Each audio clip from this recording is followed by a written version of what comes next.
Welcome back to Breslov campus.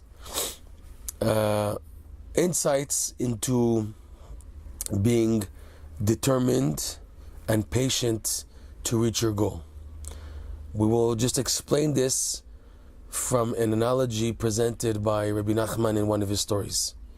In the book Rabbi Nachman's Stories, Sipur Marsiot, there's the story of the exchanged children, and towards the end of the story, it's worth reading the story for yourself. Towards the end of the story, where Rabbi Nachman talks about the prince who was raised as a slave, and the son of the slave who was raised as the prince. And they reached a point where both of them were now lost in a deep, deep forest. And while being there and not having food for several days, the prince, the true prince who was brought up as a slave, came across some bread, a bag of bread. And the servant who was brought up as a prince, who became eventually a king, but now left that, when he saw that the real prince had bread, he begged him to give him some food. And the prince refused. He says, my life comes first. My life is in danger also, I need this. And the servant, the real servant, he said, I'll give you whatever I have. I'll sell myself to you for the loaf of bread. So he did that. So that now things were set more or less properly. And now the prince was on top, and the servant who was brought up as a prince and became king is now restored to being the servant. So in that part of the story, Rabbi Nachman says that they met a man of the forest, and this man of the forest took them in. And the story goes on to a few details. And after, when leaving the house of the man of the forest told the prince, come and go now to reach your greatness, to reach your actualize your real potential of who you are. And the prince asked the man of the forest, where do I go? He says, you're going to go in this direction, and you look for the kingdom that's called the stupid king and the smart kingdom. Okay? And when you find that nation, you will come to your greatness. So they set in that direction, and it was a long journey. And the servant kept on telling the real prince, okay, let's go back. We're just going and going. And he said, no, I'm determined, because he told me, the man of the forest, this is where I will come to my true greatness. And then they reached the actual kingdom, which was walled. And the wall went on for miles, and the entrance was on the other side of the wall.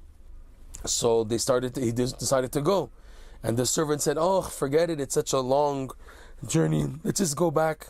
Let's just go do something else. He said, no, I'm determined, because the man of the forest told me that this is where I'm going to reach my potential.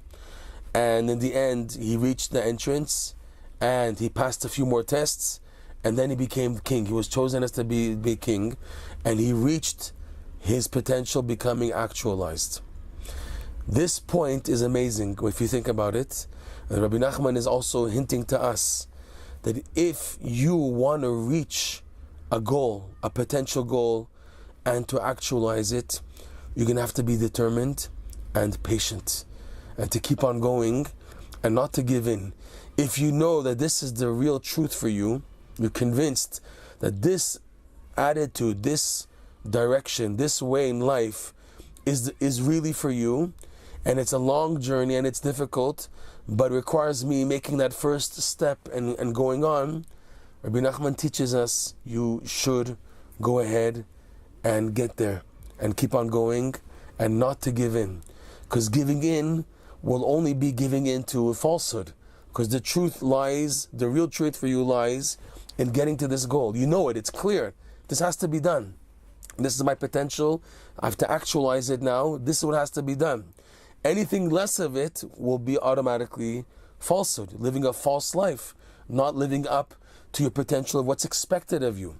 We're not talking about people who have super duper imaginary high goals and never get to them, or different goals and life is sending them in a different direction, but they're forcing, no, I want this. They're forcing their truth. We're talking about somebody who's gotten indications from heaven, from people, from life, showing that this is what has to be done, but there's difficulty involved in patience and waiting.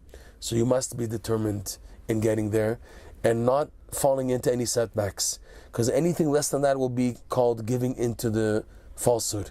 If you are now convinced that this is the truth, so you must go all the way, because settling for anything less will be just a false attitude in living, which means that if you haven't come to your true potential, so that means you will have to come back again and again in reincarnations until you finally actualize your true and real potential in life.